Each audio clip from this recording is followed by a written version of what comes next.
Hi all, welcome to శుభోదయం BSP channel. ఈరోజు సుబ్రహ్మణ్యేశ్వర షష్ఠి సందర్భంగా మేము ఒక టెంపుల్కి వెళ్తున్నాము. అక్కడ 1000 లింగాలు కూడా ప్రతిష్ఠిస్తున్నారు. మేము కూడా ఫస్ట్ టైం వెళ్తున్నాము అండ్ ఎలానో వెళ్తున్నాం కాబట్టి I'm trying to make a vlog and అంతా కరెక్ట్గా అయిన నేను ఇది పోస్ట్ చేస్తాను. Hopefully everything will goes well. Thank you all, please keep supporting. అమ్మో, ఎక్కడికి వెళ్తున్నాము?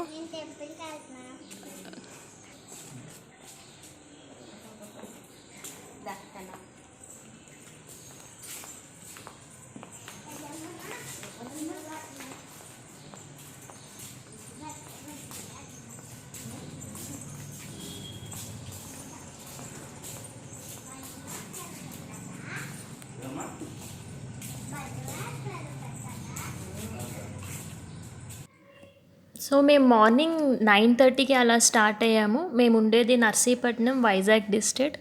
ఇక్కడ నుంచి మేము బయలుదేరి నాతవరంకి స్టార్ట్ అయ్యాము అండ్ మాకు రీచ్ అవ్వడానికి అరౌండ్ 45 మినిట్స్ పట్టింది. మా ప్లేస్ నుంచి అది 35 km అలా ఉండొచ్చు. మేము వెళ్ళేసరికి స్వామివారి ఊరేగింపు స్టార్ట్ అయింది. కళ్యాణం జరిగే ముందు అమ్మవారి దగ్గరికి తీసుకెళ్ళి అమ్మవారి బ్లెస్సింగ్స్ తీసుకొని మళ్ళీ తిరిగి టెంపుల్ తీసుకొచ్చి కళ్యాణం చేస్తారనమాట. సో ఇది ఊరేగింపు జరుగుతున్నప్పుడు తీసిన వీడియో. సో అలా మేమందరం కలిసి అరౌండ్ 1/2 km డిస్టెన్స్లో అమ్మవారి టెంపుల్ ఉంది. అక్కడి వరకు ఒకరి తర్వాత ఒకరు స్వామివారిని తీసుకొని టెంపుల్ వరకు తీసుకెళ్ళి బ్లెస్సింగ్స్ తీసుకొని తిరిగి మళ్ళీ టెంపుల్కి వచ్చాము.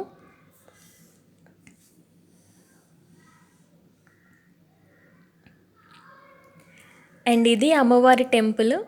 సో అక్కడ స్వామివారిని పెట్టి మేమందరం కుంకుమ పెట్టుకొని బ్లెస్సింగ్స్ తీసుకొని తిరిగి వచ్చాము. అండ్ ఇది మేము అభిషేకం ఇంకా కళ్యాణం జరిగే ప్లేస్లో ఉన్న టెంపుల్. ఇది సుబ్రహ్మణ్యేశ్వర స్వామి టెంపుల్. అండ్ ఫస్ట్ అభిషేకంతో స్టార్ట్ చేసాము, పసుపు కుంకుమతో. అలాగే పంచామృతాలు ఇంకా విభూది అన్నిటితో అభిషేకం చేసిన తర్వాత అప్పుడు స్వామివారి కళ్యాణం స్టార్ట్ అయింది.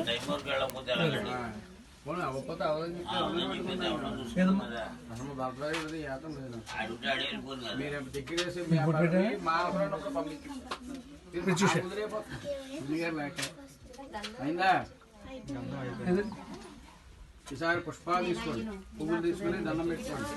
ఓం సుబ్రహ్మణ్యాయ నమః అంటూ అనుష మీరు అక్కడ కాప్యాయ సురమేదే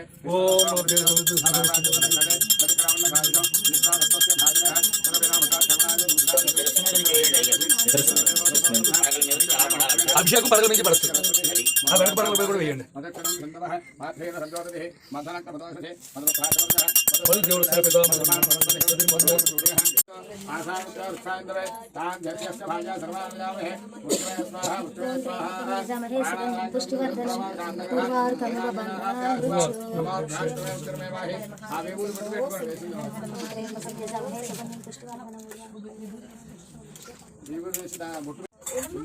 తుడుచుకోవడానికి మా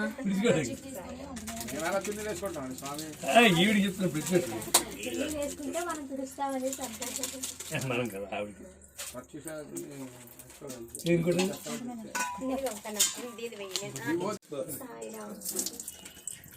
ఇంత దయముక్తుందో నాకు తెలియదు. ఎంత దయముక్తుందో తెలిస్తే ఎప్పుడో పిలిచేవాడిని. పిలిస్తే వస్తారు, ముందు పిలిచాను కానీ వస్తారు.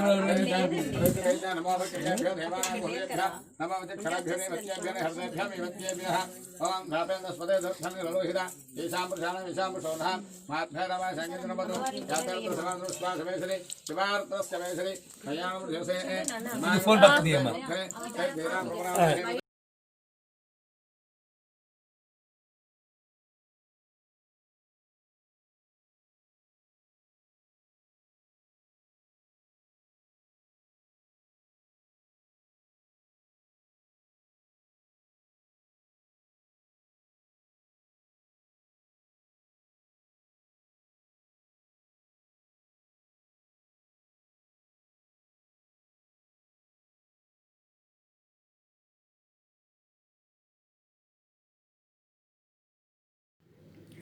అభిషేకం జరిగిన తర్వాత కళ్యాణానికి అంతా సిద్ధం చేస్తున్నారు.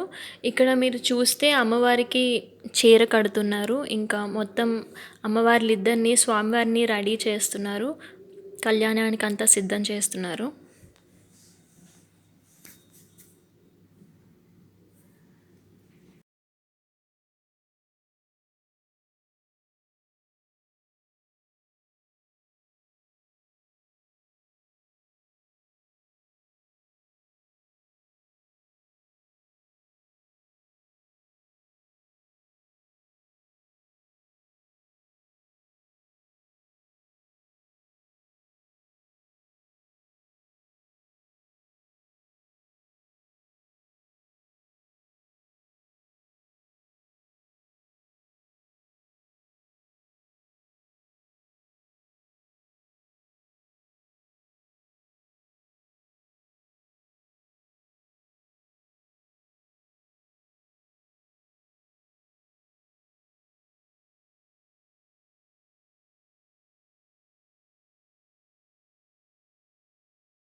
అమ్మవారికి ఇంకా స్వామికి చీర కట్టిన తర్వాత ఇలాగా నగలతో అలంకరిస్తున్నారు.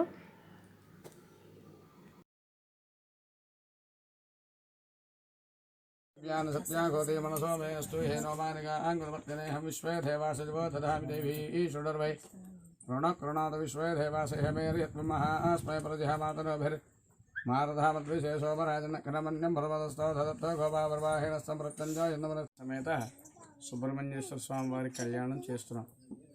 ఈ కళ్యాణ మహోత్సవంలో ప్రథమంగా ఏ కార్యక్రమం చేసినప్పటికీ కూడా ఆదో పూజో గణాధిప అన్నారు.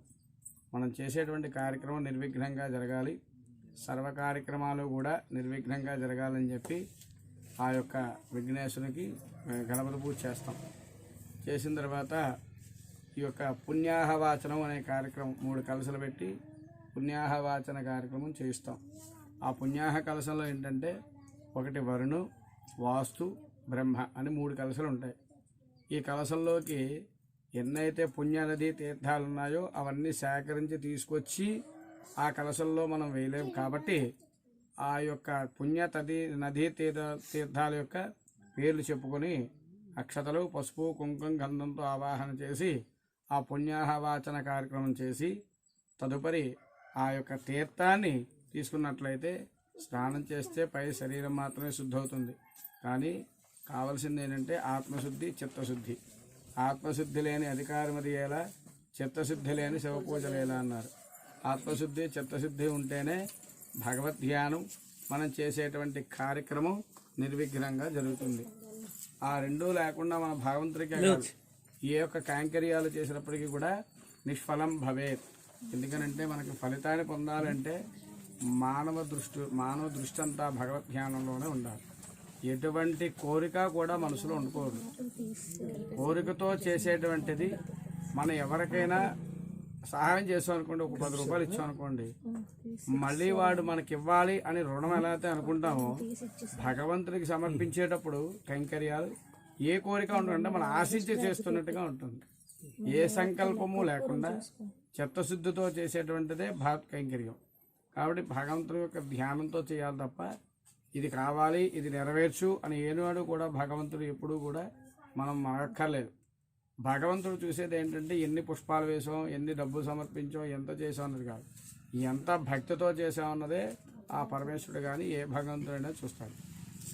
ఈ పుణ్యాహవాచన కార్యక్రమం తర్వాత తీర్థంగా ఇవ్వడం తర్వాత ఈ శరీర శుద్ధి అవుతుంది. ఈ తీర్థం తీసుకున్నప్పుడు లోపల ఉన్నటువంటి నరనరాలు కూడా శుద్ధై ఆత్మశుద్ధై ఆత్మ పరమాత్మ అన్నారు. ఆ ఆత్మశుద్ధి అయిన తర్వాత భగవంతుడి మీద కార్యక్రమం చేయడానికి మనకి సంకల్పం, దృఢ సంకల్పం కలుగుతుంది. ఈ పుణ్యాహవచనం అయిపోయిన తర్వాత రక్షాబంధనం.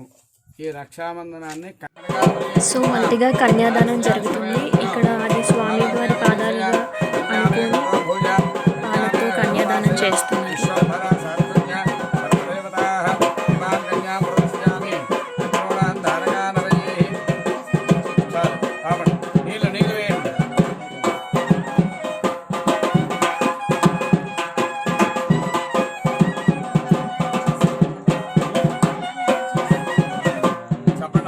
దండం పెట్టుకుని స్వామి చూస్తూ చెప్పండి. కన్యాం కన్యాం కనక సంపన్నాం కనక సంపన్నాం కనకాభర్యే కనకాభర్యే దాస్యామి దాస్యామి ఇష్టవేతుభ్యం ఇష్టవేదుభ్యం బ్రహ్మలోకే బ్రహ్మలోకే జిగీషజా కన్యామే అగ్రతో భూజాత్ కన్యామే దేవపార్శ్వయో విశ్వంభర సాధ్వున్య సర్వదేవత ఇమాం కన్యాం ప్రదస్యామి పితॄణాం తారకానవై కన్యాదాన ముహూర్త శుభముహూర్తస్తు. గుమ్మడి పండు గంధపు చెక్క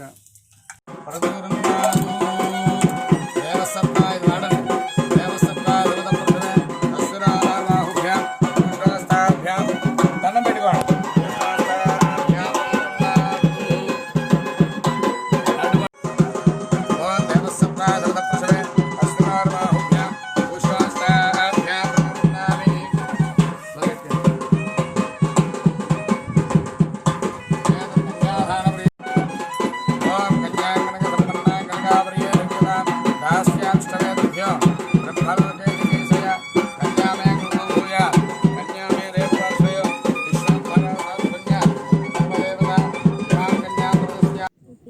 స్వామివారికి ఇంకా అమ్మవారికి వస్త్రాలు సమర్పిస్తున్నారు. ఓం అక్షత ప్రాచిత ఇమం వస్త్రాన్ని వసావసాధే ఇవో అక్షత్రాణ మందో సర్గ అవాతర్మంధృతాన్ విశ్వత్సేన వస్త్రాభరణాసజేదే శుభంగళే ధ్యమదోర్భాగం సమేతవస్యన సౌభాగమస్మై తత్వాయాం యాథాస్తం విపరీతన.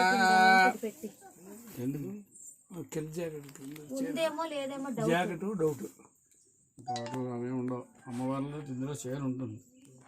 చూపించండి. ఓం మధుపర్క మధువాతార్థాక్షం సింధవ అర్థేన జ్యోతి మధనక్తమతాశేన్ మధుమత్తార్థవర్జ మధుజ్యోతిష్ఠిపద మధుమాన వనస్పతిఘం మధుమాగసూర్య మా దేవో భవంతునః. మధుపర్కో ఇంకో చీర పెట్టుకోండి. ఓ చీర ఎక్కడ పెట్టండి, చీర ఇక్కడ పెట్టండి. మధుపర్కో మధుపర్క జీలకర్ర బెల్లం అడిగేది.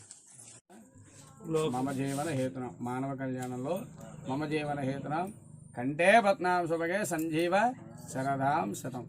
మా యొక్క దాంపత్యం ఎప్పుడూ కూడా నిండు నూరేళ్లు ఉండాలని చెప్పి సూత్రదాన చేస్తున్నాం అనేది మానవ కళ్యాణం. ఇక్కడ మాంగళ్యం తంతునానైనా లోకరక్షణ హేతునం. అయ్యా ఇక్కడ మేము చేసేటువంటి భక్తైంకర్యంలో ఈ యొక్క మంగళసూత్ర ధారణ చేసేటప్పుడు లోకమంతా కూడా సుభిక్షంగా ఉండాలి, సర్వే జనానాం సుఖినో భవంతంటూ ఆ లోక కళ్యాణార్థం చేసేటువంటి కళ్యాణం. ఈ కళ్యాణంలో మాంగళ్యం తంతునానైనా లోకరక్షణ హేతునం కంటే పద్నాభగే సంజీవ సరదాంశతం.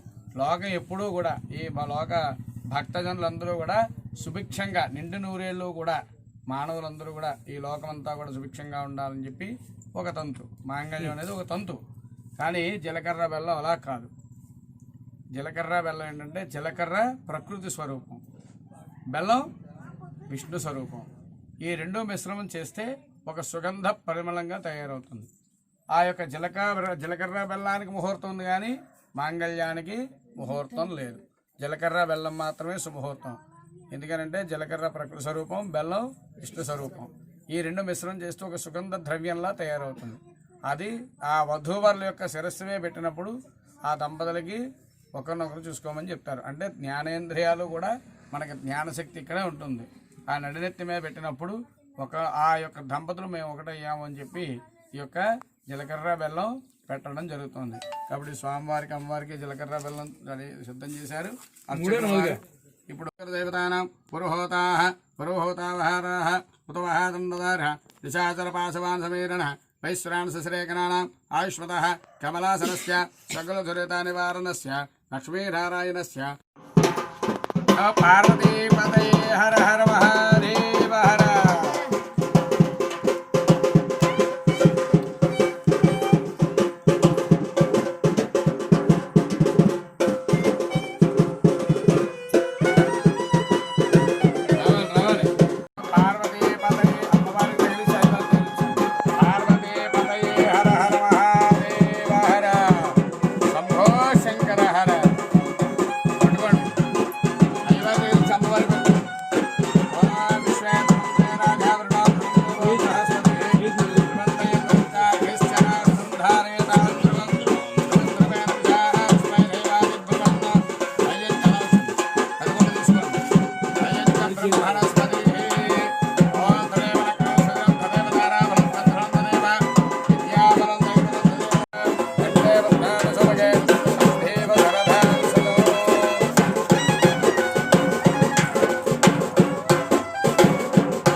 తాంబూలం పెట్టిన తర్వాత ఇంకా పెళ్ళి అయిపోయినట్టే కదా. సో ఇప్పుడు తలంబ్రాల కోసం అంతా సిద్ధం చేస్తున్నారు.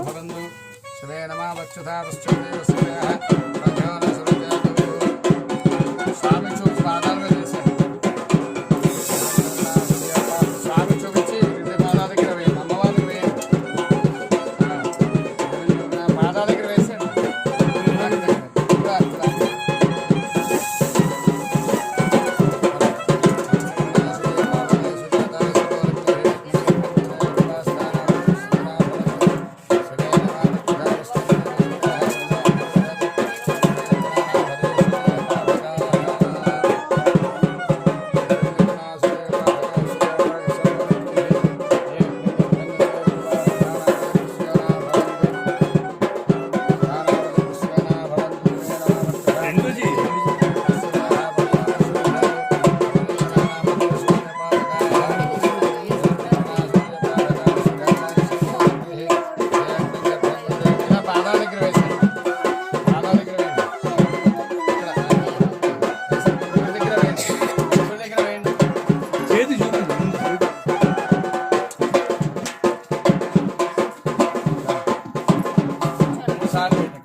చూసారు కదా సుబ్రహ్మణ్యేశ్వర స్వామి కళ్యాణం అలా జరిగింది. నేనైతే చాలా హ్యాపీ అండ్ సాటిస్ఫైడ్గా ఉన్నాను.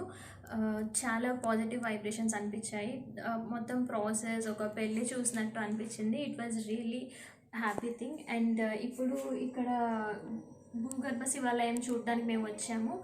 ఇక్కడ ఇంత పెద్ద టెంపుల్ ఉందని నాకు ఇప్పటి వరకు తెలియదు. మమ్మల్ని ఇన్వైట్ చేస్తే సరదాగా వచ్చాము and it was really good. So అందుకని నేను ప్లాన్ చేస్తున్నాను మీ అందరికీ చూపిద్దామని. ఇది ఒక మారుమూల ప్రదేశం. నర్సీపట్నం నుంచి అరౌండ్ 35-40 km ఉంటుంది, నాతవరం అనే ప్లేస్ దగ్గర. సో ఇలాంటి ప్లేస్లో ఉందని నాకు కూడా ఇప్పటి వరకు తెలియదు. అండ్ ప్రపంచంలోనే ఇంపార్టెంట్ శివలింగాలు ఉన్న ద్వాదశ శివలింగాలు ఉన్న అన్నీ ఇక్కడ కూడా పెట్టారు. సో ఎక్కడెక్కడికో వెళ్ళి చూడలేని సిచ్యువేషన్స్ ఉన్న వాళ్ళందరూ ఇక్కడికి వచ్చి దర్శనం చేసుకోవచ్చు. And let's see.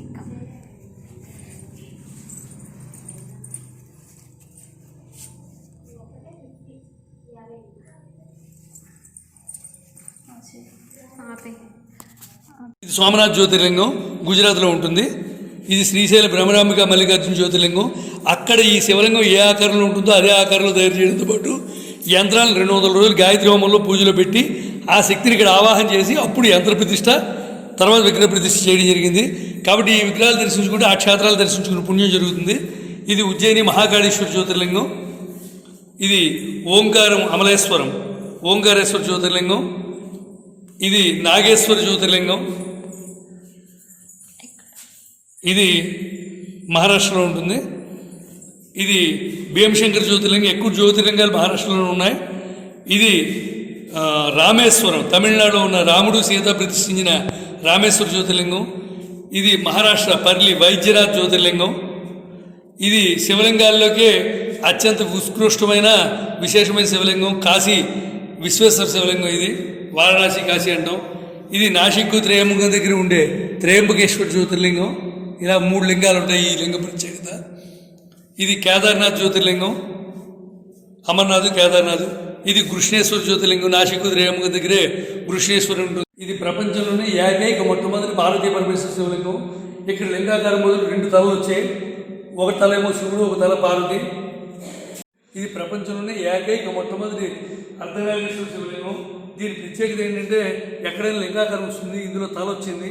ఈ తలలో కూడా సగభాగం శివుడు, సగభాగం పార్వతీదేవి. ఇలాంటి శివలింగం ప్రపంచంలో ఒకటే. ఇది నేపాల్ దేశంలో ఉన్న కాఠ్మండు నగరంలో ఉన్న పంచముఖేశ్వర పశుపతినాథ శివలింగం. అలాగే ఈ కింద చూస్తున్నారా, ఇది మహాశివలింగం. అంటే ఒక దిమ్మ మీద ఒక శివలింగం పెడితే అది ఒక శివలింగం అనిపించుకుంటుంది. ఒకే దిమ్మ మీద 360 శివలింగాలు పెడితే కనుక ఇది మహాలింగం అవుతుంది. ఈ దిమ్మ శివలింగాలు పెట్టడం జరిగింది. అలాగే ఇక్కడ ఉన్నాయి చూడండి, ఇవి కేవలం ప్రపంచంలో నర్మదా నదిలో మాత్రమే దొరికే బాణ శివలింగాలు. అత్యంతమైన శక్తివంతమైన శివలింగాలు, శివుడికి ఇష్టమైనవి, సాక్షాత్ శివస్వరూపాలు. ఎక్కడ దొరుకుతాయి? ఇది నర్మదా నదిలో మధ్యప్రదేశ్ ఓకే ఉజ్జయిని మహాకాళేశ్వర జ్యోతిర్లింగం ఆ ఏరియాలో దొరుకుతాయి. నర్మదా నదిలో గండకీ నది అంటాం. అక్కడ మాత్రమే దొరికే బాణ శివలింగాలు, అత్యంత ఉత్కృష్టమైన శివలింగాలు. ప్రపంచంలో కొన్ని చోట్ల అద్భుతాలు జరుగుతుంటాయి. కాణిపాకంలో నుయ్యి తవ్వుతుంటే వినాయకుడి విగ్రహం బయటపడినట్టు, వైజాగ్లో నుయ్యి తవ్వుతుంటే కనకమహాలక్ష్మి బయటపడినట్టు, ఏవో పనులు చేస్తుంటే ఏవో విగ్రహాలు బయటపడ్డాయి. అవి అద్భుతాలు. ఇక్కడ మహాద్భుతం జరిగింది. ఏదో పని చేస్తుంటే ఏదో దొరకడం కాదు. భూగర్భ శివాలయం కోసం సంకల్పించుకొని తవ్వుతుంటే భూమికి 8 అడుగుల లోతులో ఈ చిన్న స్వయంభూ శివలింగము, ఈ నందీశ్వరుడు లభ్యమయ్యాయి. ఇది శ్రావణ శుక్రవారం, 2వ శ్రావణ శుక్రవారం మధ్యాహ్నం 3:30 గంటలు దొరికితే ఇక్కడ గ్రామస్తులందరూ వచ్చి ఈ ఏరియా అంతా మొత్తం గుణపాలు పార్లు పట్టి తవ్వించినా దొరకలేదు. మళ్ళీ విచిత్రంగా 3వ శ్రావణ శుక్రవారం మళ్ళీ మధ్యాహ్నం 3:30 అదే టైంకి నందీశ్వరుడు స్వయంభూగా వెలిశాడు.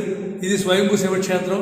కాబట్టి ఇక్కడ ఎవరు భక్తులు ఎలాంటి కోరిక కోరుకున్నా అది సాధ్యమయ్యే కోరిక కోరుకుంటే తప్పక నెరవేరుతున్నాయి. ఇక్కడ సంతానం లేని వాడికి సంతానం కలుగుతున్నది, వివాహం కాని వాడికి వివాహం అవుతున్నది. ఇది చాలా పరమ పవిత్రమైన శివక్షేత్రం. ఈ క్షేత్రంలో ఈ శివాలయంతో పాటుగా శ్రీ శివశక్తి క్షేత్రం పేరు మీద ప్రపంచంలో ఉన్న అత్యద్భుతమైన 54 దేవాలయాలు, 150కి పైగా దేవత విగ్రహాలతో పెద్ద పుణ్యక్షేత్ర నిర్మాణం జరుగుతున్నది. బహుశా నాకు తెలిసి ఇది గిన్నిస్ బుక్ ఆఫ్ వరల్డ్ రికార్డ్స్లో ఎక్కించదగ్గ గొప్ప విషయం. ఇది టెంపుల్ ప్లేస్ ఎక్కడ ఉందో ఇది చెప్తారా? చిక్కుడుపాలెం గ్రామం, నాతవరం మండలం, విశాఖపట్నం జిల్లా, ఆంధ్రప్రదేశ్ రాష్ట్రంలో, భారతదేశంలో ఉంది. నా పేరు ఖండవల్లి సీతారాం శర్మ. ఓం నమః శివాయ. సో టెంపుల్ అయిపోయిన తర్వాత మేము ఒక వాటర్ ఫాల్స్కి వెళ్తున్నాము. అండ్ మేము కూడా ఫస్ట్ టైం వెళ్తున్నాము అక్కడికి. సరుగుడు అనే ఒక ఊరు దగ్గర లోపలికి ఉంది. అండ్ కొంచెం ఫారెస్ట్ ఏరియా టైప్లో ఉంది. ఇక్కడ మనుషులు అది ఎవరు లేరు. అండ్ అక్కడికి వెళ్ళిన తర్వాత will show you. Thank you. So ఇది on the way to water falls. And way మొత్తం చాలా ప్లెజెంట్గా అనిపించింది. Like both sides there is greenery. And మేము అరౌండ్ ఈవినింగ్ 5 అలా స్టార్ట్ అయ్యాము. సో వెదర్ కూడా చాలా ప్లెజెంట్గా ఉంది ఆ టైమ్స్లో.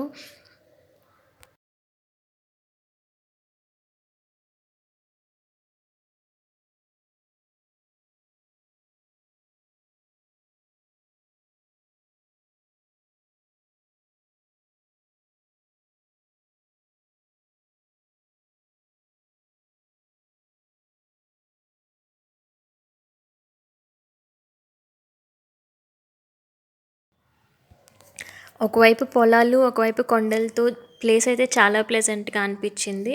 అండ్ కొంచెం లేట్ అయినా స్టార్ట్ అయినందుకు వి వర్ గ్లాడ్. దానివల్ల పక్కకి కూడా చూస్తారు గాడి అది కూడా కవర్ అవుతుంది. అదొక 20 గంటలు కవర్ అవుతుంది. అలా పండగలు ఉన్నారు కదా డాడీ, పండగలు వాళ్ళు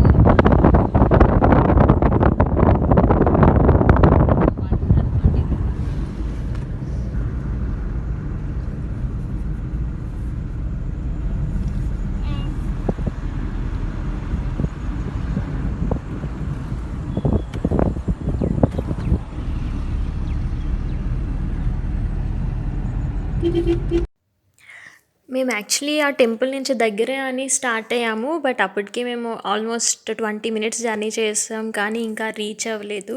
సో అలా వెళ్తూనే ఉన్నాము. అండ్ ఆన్ ద వే అయితే మేము బాగానే ఎంజాయ్ చేసాము, ఎందుకంటే వెదర్ చాలా ప్లెజెంట్ ఉంది. అదర్వైజ్ మేము అంత డిస్టెన్స్ అయితే వెళ్ళే వాళ్ళం కాదేమో.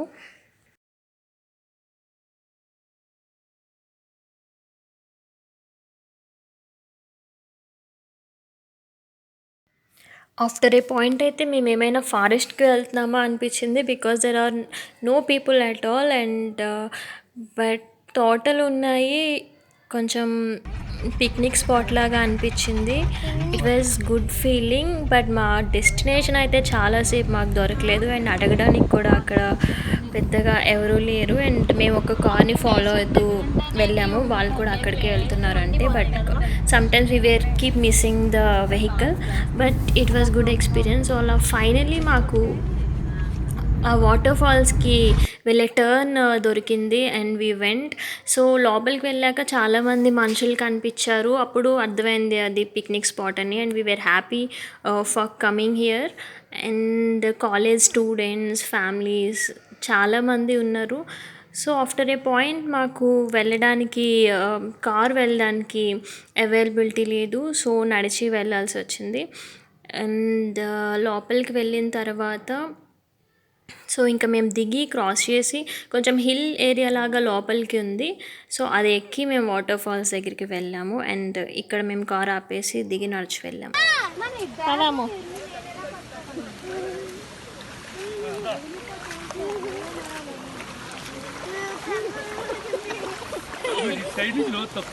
అమ్మో చల్లగా ఉందా?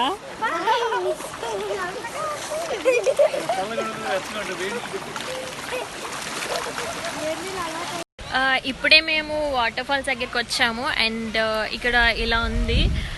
సో ఇట్స్ లైక్ దిస్, ఈ ప్లేస్ దాటి వచ్చాము. ఇంకా ఇలా పైకి వెళ్ళాలి అని చెప్పి అన్నారు. So I'm also excited to see వెళ్ళిన తర్వాత ఏముందో. యాక్చువల్లీ చాలా టైర్డ్ ఉన్నాం మార్నింగ్ నుంచి పూజ అన్నీ చేసి. బట్ అమ్ము కోసం వచ్చాము చూపిద్దామని. And let's see. Yeah Ammu చూడు, ఎక్కడికి వెళ్తున్నాం?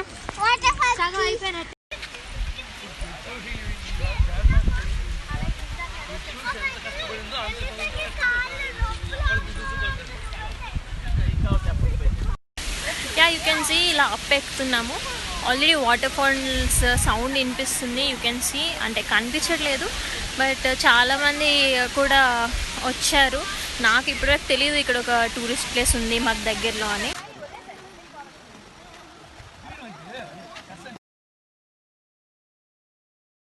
There is greenery everywhere, like పైన you can see కొండలు, హైట్స్, అండ్ చాలా ప్లెజెంట్ ఫీలింగ్ ఉంది, చల్ల గాలి, and it will so good. And let's see పైన ఏముంటుందో. సో పైకి వచ్చిన తర్వాత ఇలా ఉంది. And you can see slight water falls. And it's like this greenery.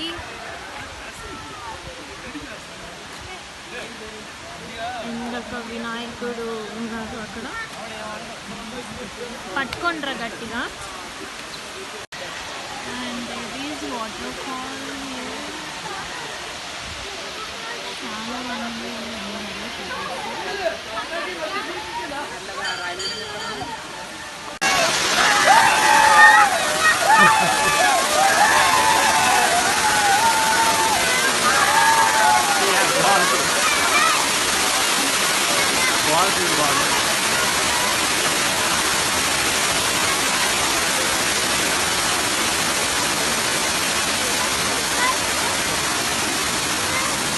బాగా రాకుండా సమస్య లేదు.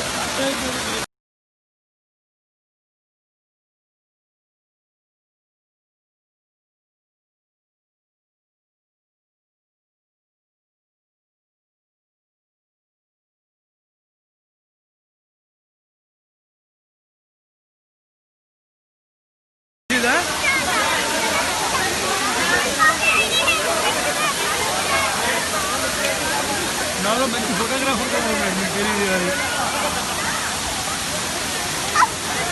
కెమెరా తనకి వాడు చెప్తాను. ఏ ప్రసాద్ గారు చూడు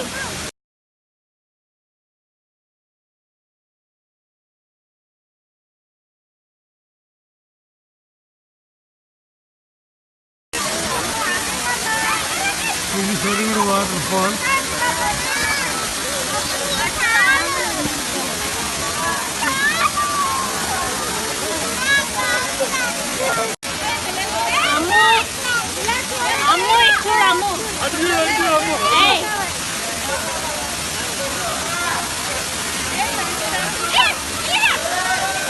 డాడీ తీసేసారు.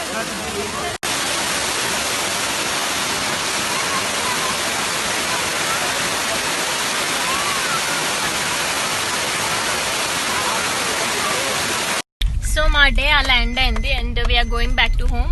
వాటర్ ఫాల్స్ అయితే కొంచెం అడ్వెంచరస్ ట్రిప్, కానీ it's good time with nature. So మీకు కొంచెం రిలాక్స్ అవ్వాలి అనుకుంటే రావచ్చు. అమ్మో నీకు ఎలా అనిపించింది? నచ్చిందా? అనిపించింది. అవునా? So we came here Ammu కోసము. She's happy, so we're all happy and that's how I'm ending this blog. మళ్ళీ నెక్స్ట్ బ్లాగ్లో కలుద్దాం. See you all, bye. You all like this video, please like, share, comment comment and subscribe. and subscribe. See you all in next vlog. Bye.